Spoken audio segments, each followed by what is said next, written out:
Assalamualaikum warahmatullahi wabarakatuh. Sahabat Dasar dimanapun Anda berada.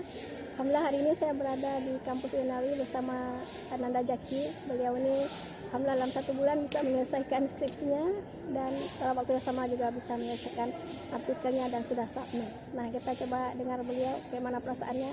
Bagaimana perasaannya Jaki? Alhamdulillah senang. Senang. Alhamdulillah 1 bulan bisa selesai skripsi dan selesai artikel. Apa judul artikel yang ditulis atau skripsi yang ditulis tadi? Judulnya analisis nilai-nilai pendidikan akhlak dalam film The Kite Runner. Masya Allah, film barat lah ya? Barat dari Amerika. Siapa ini ya? Apa prosedur atau penulisnya siapa? Film ini nama sutradaranya Mark Forster, tapi diadaptasi dari novel karya dari Khalid Husseini. Masya Allah. Kenapa harus film barat gitu loh? Kan banyak film di Indonesia nih. Karena setelah penelitian observasi, rata-rata film di Indonesia itu menayangkan nilai-nilai yang tidak positif, yang seharusnya kita perlu menjadikan film tersebut menjadi media pembelajaran yang bisa menjadi pendidikan untuk anak-anak yang menontonnya gitu ya, apalagi yang umur-umur SMA gitu ya, kuliah atau lalu film-film anak-anak ya. Jadi harusnya film-film ini karena disenangi semua umur, artinya bisa menjadi nilai pendidikan atau bisa menjadi wasilah untuk mendidik gitu ya. Tapi yang kita dapatkan malah di film tuh tentang pacaran, habis itu tentang perselingkuhan gitu kan, kalau di film mak-mak kan. Jadi itu yang menjadi sebab perselingkuhan, perceraian, kekerasan, horor gitu ya.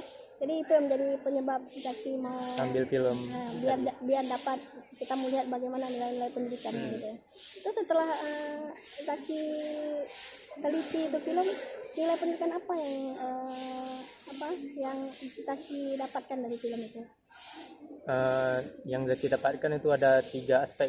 Ya, okay. Yang pertama akhlak terhadap Allah, yang kedua akhlak terhadap diri sendiri, dan yang ketiga akhlak terhadap sesama. Nah, di mana ya di adegan yang mana itu Zaki dapat tentang akhlak terhadap Allah itu dalam adegan yang seperti apa?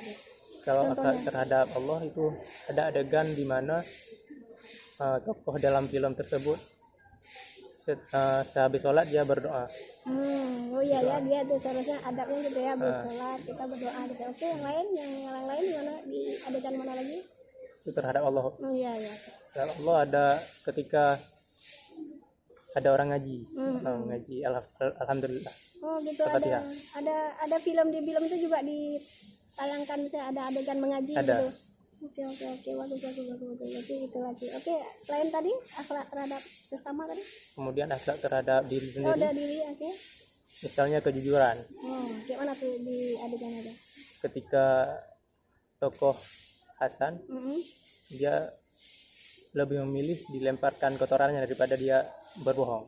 Oh gitu ya. Tapi itu dialognya begitu ya. Berarti berbohong itu tidak baik gitu kan, diajarkan di dalam film itu tidak baik. Jadi ya lebih baik dilempar kotoran ketimbang kita harus berbohong. Berarti ada nilai takwa juga di situ, ibu rasa berarti. Ada. Kalau enggak dia pasti akan berbohong, tapi karena dia takut sama Allah tadi, maka dia pilih dilempar kotoran ketimbang dia harus berbohong. Masya Allah. Ada 2 aspek. Oke, habis. Ada lagi yang disampaikan di situ nilai pendidikan lain? Kemudian terhadap sesama. Sesama tapi misalnya lemah lembut antara anak dan ayahnya. Oh gitu ya, Masya Allah. Jadi ada akhlak terhadap orang tua juga itu diajarkan bagaimana anak ini ada kayak mana cerita sampai dia mengajarkan lemah lembut itu gimana diceritakan nanti dulu. Misalnya si anak sedang merajuk, ya, ayahnya dia secara lemah lembut mendidiknya. Dengan dialognya sudah lupa. Oh gitu ya, jadi ayahnya dengan lemah lembut mendekati dia. Gitu. Sehingga si anak tadi gimana setelah didekati orang tuanya tadi? Dia tidak menjawab dengan kekerasan juga, tapi dengan kelembutan. Berarti mendekati anak itu yang sedang bermasalah diajarkan di dalam film ini dengan cara lemah lembut gitu ya. Jadi alhamdulillah di film The Kite Runner ini Zaki bisa mendapatkan 3 nilai pendidikan. Yang pertama, bagaimana seorang anak dididik untuk dekat sama Allah. Lalu bagaimana dia baik dengan sesama, gitu kan? Lalu bagaimana dia baik menjaga diri begitu ya. Hmm. Selain itu tadi kita bisa melihat bahwa bagaimana seorang orang tua itu ketika mendapatkan anaknya ada masalah, maka dekatilah dengan Lemah lembut. lembut. Ya, keren ya, keren ya.